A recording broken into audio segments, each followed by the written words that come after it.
Recently they buffed the Carian Sorcery Sword, and we actually made a build for it.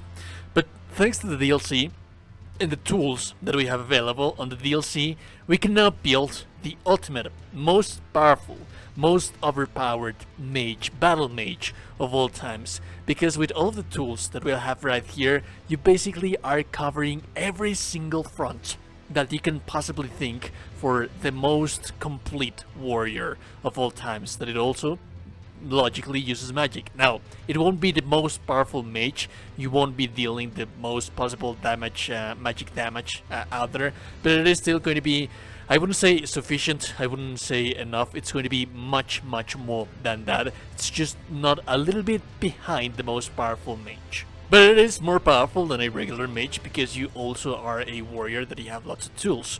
So let me, it has the dueling shield. The dueling shield, it's a shield that you can spam and that is very safe to use.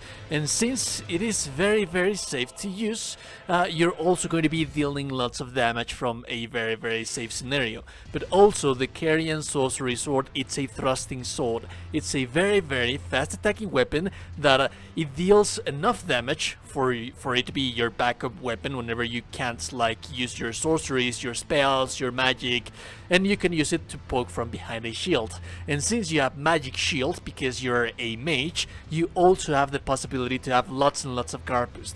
Enough guard boost even to be able to withstand the Commander Gaius stampede without the necessity for you to have that much stamina, because as a matter of fact we're not going to have that much stamina with this character.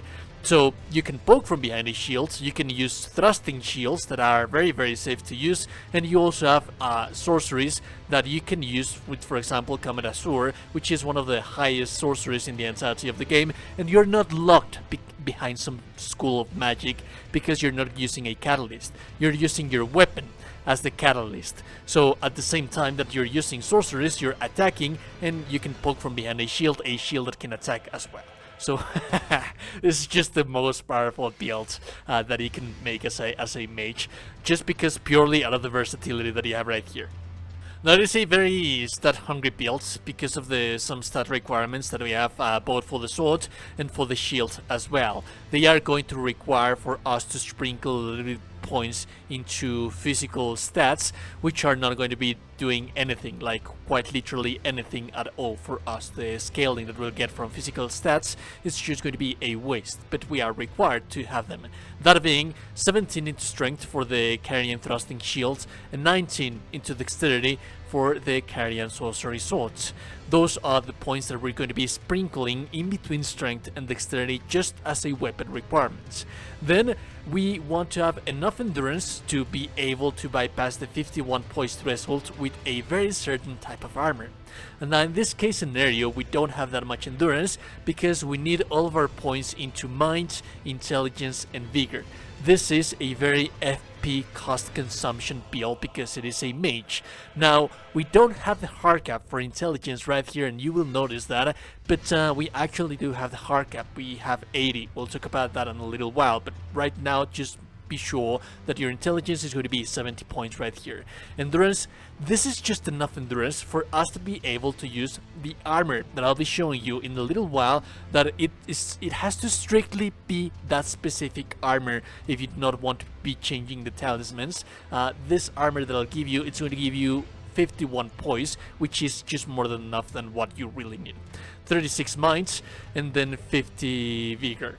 So for the equipment on the armor and weapons, we have the Carian Sorcery Sword. Like I said, this is a weapon that can poke from behind a shield. It has S scaling on intelligence. It deals tremendous amounts of damage for how fast it can attack. And then you have the Cold Carian Thrusting Shield. I'm using the Cold in here. You don't have to. Cold doesn't really have that much intelligence scaling as the magic one does. It's just that I like cold sorceries, but remember that you don't necessarily need to use cold sorceries. I myself personally do, because they diminish by 10% the damage that the enemy receives, and since we are a battle mage that are always in the fray of battle, that's very useful to us. I managed at this amount of endurance, 22 endurance, the Navy Hood, the Relentless armor, and the Gauntlets of Solitude, as well as the Night Griefs. This armor right here, it looks very very good. You actually do look like a battle mage, and it has precisely 51 poise while medium roll. So for the talismans, I'd say that the must talismans that you actually need to have is the Graven Mass Talisman to increase your sorcery damage scaling. The Magic Scorpion Charm is going to increase the damage of your sword, of your shield, and of your sorceries as well. And then Radagon Icon to have a little bit faster casting times right there. And the final slot, you can use whichever talisman that you would want to have right here. So for example, if you didn't manage to get this armor that I showed you right now and you want to have something different, it is going to require for you to have different stuff. So this is where you can place Earth's Favor +2 or create your arsenal if you want to use something different as an armor as well. Dragon Crest to negate the Magic Scorpion Charm. This is the support kind of talisman that you can allocate anything in here that you would think that it would make sense for your build. Like I mentioned, for the spells, I like to use Cold Sorcery. But that being the case, you don't necessarily need to use Cold Sorcery, as I am doing right here.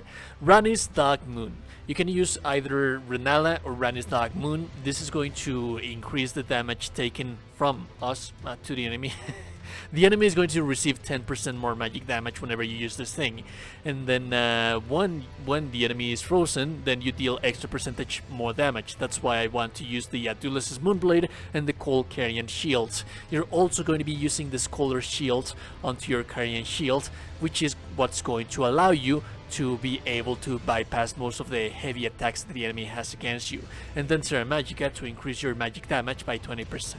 Finally, I like to use Comet Azure because it's one of the highest damaging spells in the entirety of the game, so I very much like to use this one in here. I told you that we actually did manage to reach the hard cap of intelligence at 80 points. That's because we're using an intelligence not crystal tier right here. So this lasts for 3 minutes, meaning that for 3 minutes, which is ideally what's the boss fight against the enemy that you're fighting against is going to last, you do actually get the hard cap to get the most magic damage out of your spells, out of your sword, out of your shields.